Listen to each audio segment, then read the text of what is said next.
अच्छा, मौशी तरक्की का फ़ायदा बहरहाल आवाम को होना चाहिए और आवाम आजकल महंगाई से सख्त परेशान है। एक तरफ तो वज़ीर आज़म इमरान खान मौशी तरक्की से मुतमईन है, लेकिन साथ ही साथ वो कुछ और भी कहते हैं। हुमा बिल्कुल, साथ ही साथ कहते हैं कि उन्हें महंगाई की वजह से रातों को नींद नहीं आती और टेंशन तो होनी भी चाहिए। कल जो आवाम से आपको पता है टेलीफोनिक गुफ्तगू जो करते हैं जिसमें आवाम उनसे बराह रास्त बात कर सकते हैं, उसमें एक्चुअली वज़ीर आज़म ने ये बात कही और उन्होंने कहा कि महंगाई की वजह से ये एक चीज़ है जिसकी फ़िक्र उन्हें वाकई सताती है and you could feel that he is actually worried about it. You could see that genuine concern translate हो रहा था आवाम तक। एब्सोल्युटली। अभी हमें ज्वाइन किया एंकर पर्सन शहजाद इकबाल ने, उनसे बात कर लेते हैं। शहजाद, माशी इशारियों और नंबर से वज़ीर आज़म खुश हैं, वज़ीर ख़जाना पर एतमाद हैं कि ऑब्वियसली अब मईशत ठीक हो जाएगी, बड़े पूरे एतमाद हैं ये सारे।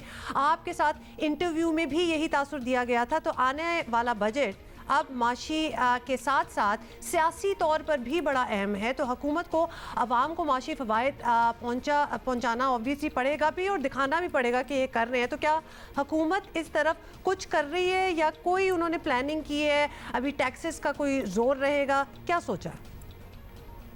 आने वाला बजट जो है हुकूमत के लिए यकीनन बहुत इंपॉर्टेंट होगा, क्योंकि हुकूमत समझती है कि जो स्टेबलाइजेशन और इस्तेकाम का पीरियड था वो हम देख चुके हैं और अब मईशत को ग्रोथ की तरफ लेके जाना है।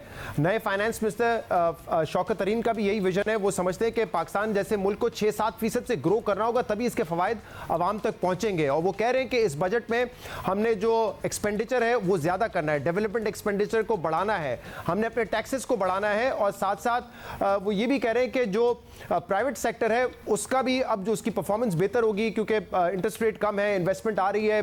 तो जो माशी इंडिकेटर्स हैं वो यही बता रहे हैं कि इस वक्त जो हालात हैं वो पाकिस्तान तहरीक इंसाफ के जो पहले 2 साल थे उससे बेहतर हैं और जो अगले 2 साल होंगे वो आज से बेहतर होंगे। लेकिन इसके लिए हुकूमत को दुरुस्त फैसले करने हैं। बहुत ही बुरी हिकमत अमली होगी अगर यहाँ से पाकिस्तान जो है वो ग्रोथ की तरफ ना जा सके। तो एक्सपेक्टेड तो ये है कि ग्रोथ अगले आने वाले सालों में मजीद बेहतर होगी।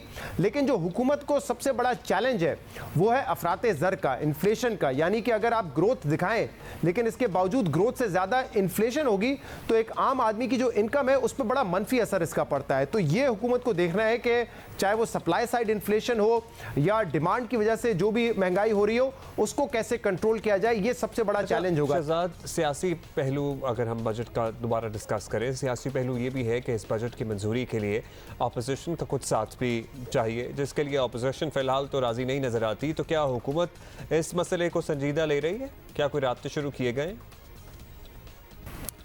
मुझे नहीं लगता कि कोई ज़्यादा संजीदा मसला हो सकता है। जो हुकूमत के लिए एक थ्रेट था वो जहांगीर खान तरीन का ग्रुप था कि क्या वो लोग जो इस वक्त तरीन साहब के साथ हैं वो बजट को सपोर्ट करेंगे पंजाब में, वफाक में, या नहीं करेंगे। तो उन्होंने तो कह दिया कि हमारे जो मसाइल थे वो काफ़ी हद तक हल हो गए और हम सपोर्ट करेंगे। तो हुकूमत को अक्सरियत चाहिए, अक्सरियत उनके पास मौजूद है, तो बजट तो मेरे ख्याल से हुकूमत बआसानी पास करवा लेगी। अब इसमें अपोजिशन तो यकीनन माजी में भी बजट को अपोज करती रही है, मुमकिन है इस दफ़ा भी वो अपोज करें।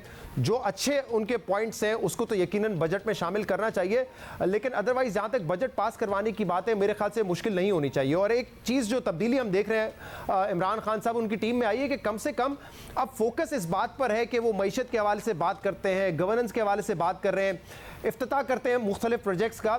लेकिन अगर पहले 1.5-2 साल में देखें तो ज़्यादातर वक्त उनका तकरीर का इसमें गुजरता था कि माजी की हुकूमत ने क्या ख़राब किया है या फिर कैसे चोरों और डाकुओं को पकड़ना है, जेल में डालना है, जेल में डाल के लूटी हुई दौलत वापस लेकर आएंगे, इस पर ज़्यादा फोकस था। तो वो फोकस शुक्र है कम हुआ है और अब जो पाकिस्तान की तरक्की के लिए चाहे आपने डेवलपमेंट प्रोजेक्ट्स बनाने हैं, गवर्नेंस बेहतर करनी है, उस पर फोकस है। तो अब देखते हैं कि इस फोकस के बाद जो हिकमत अमली है वो हुकूमत की क्या होगी और उसको इम्प्लीमेंट कर पाते हैं या नहीं कर पाते। अच्छा, आपका कहना है कि वो फोकस जो है वो शिफ्ट हुआ है, तो अभी ज़रा ज़्यादा आवाम के मसाइल पे ज़्यादा फोकस होगा। अब शहजाद, वज़ीर आज़म ने एक बात तस्लीम की है कि इस हुकूमत के पहले 2 साल आवाम के लिए बड़े मुश्किल रहे, इतने मुश्किल कि अपोजिशन चाहती तो इस बुनियाद पर हुकूमत गिरा भी सकती थी, ये उनका कहना था। लेकिन अब हालात जो हैं वो कंट्रोल में हैं, तो आप भी यही समझते हैं कि अब कम अज़ कम इस अपोजिशन से हुकूमत को कोई खतरा नहीं है? ये अब सेंस आपको भी फील हो रही है? ये बड़ा इंटरेस्टिंग बयान था वजीर आजम का कल। उसमें वो 3 बातें कह रहे हैं। पहले तो वो एतराफ़ कर रहे हैं कि 2 साल हमारी जो पाकिस्तान के हालात थे वो बहुत ही बुरे हालात थे और हुकूमत को गिर जाना चाहिए था, घर चले जाना चाहिए था, लेकिन क्योंकि अपोजिशन के ज़ाती मफादात थे, ज़ाती मफाद की वजह से वो सड़कों पर निकले थे, इसलिए हमारी हुकूमत गिरी नहीं और बरकरार रही। तो वो एतराफ़ कर रहे हैं कि 2 साल में बड़े मुश्किल हालात थे। अच्छा, इंटरेस्टिंगली जब हम ये बताते थे मीडिया पर बैठ के अपने शोज़ पे कि हालात अच्छे नहीं है, तो हमें कहा जाता था कि नहीं, आप मनफी बात कर रहे हैं, मनफी प्रोपेगेंडा कर रहे हैं, हमने तो बड़े इक़दाम उठाए। लेकिन आज वजीर आजम ने ये एतराफ़ किया है कि पहले 2 साल बहुत ही मुश्किल थे। वो खुद भी कभी कभी कहते थे कि घबराना नहीं है, आपने जो है मेरे साथ रहना है। अच्छा, दूसरा इसमें पॉइंट ये था, वो बताना चाह रहे हैं कि अब हालात बेहतर हैं और इसीलिए अपोजिशन यूनाइटेड हो रही है दोबारा। तो वो समझते हैं कि जो मुश्किल वक्त था वो हमने गुजार लिया, अब आगे से हालात बेहतर होंगे और अपोजिशन को ये खतरा है। तीसरा इसमें जो अहम नुकता था वो इस हवाले से था कि अपोजिशन इतनी कमज़ोर है, अपोजिशन कमज़ोर भी है और उनमें क्लैरिटी नहीं है, यकजहती भी नहीं है और उनके ज़ाती केसेस हैं जिसकी वजह से ऑपोजिशन सड़कों पे निकली थी और उस वजह से वो हमें नहीं गिरा सके। अगर उनका मकसद होता मुल्क के खातिर तो वो ऑपोजिशन जो है बड़ी आसानी से हुकूमत गिरा देती थी। तो मुझे तो बड़ी इंटरेस्टिंग लगा उनका ये बयान, ये खुद एतराफ़ भी कर रहे हैं और ये बता भी रहे हैं कि ऑपोजिशन कमज़ोर थी इसलिए। लेकिन मेरे ख्याल से एक और फैक्टर भी है, उनको इस हुकूमत को बड़ी गैर मामूली सपोर्ट हासिल रही है। उस गैर मामूली सपोर्ट ने भी पहले 1.5-2 साल में हुकूमत को बचाया है और मेरे ख्याल से सिर्फ कमज़ोर ऑपोजिशन या एक ऐसी ऑपोजिशन जो अपनी ज़ाती मफाद के लिए निकली है सड़कों पे, ये वजह नहीं है हुकूमत के कायम रहने की, दूसरे फैक्टर्स भी हैं।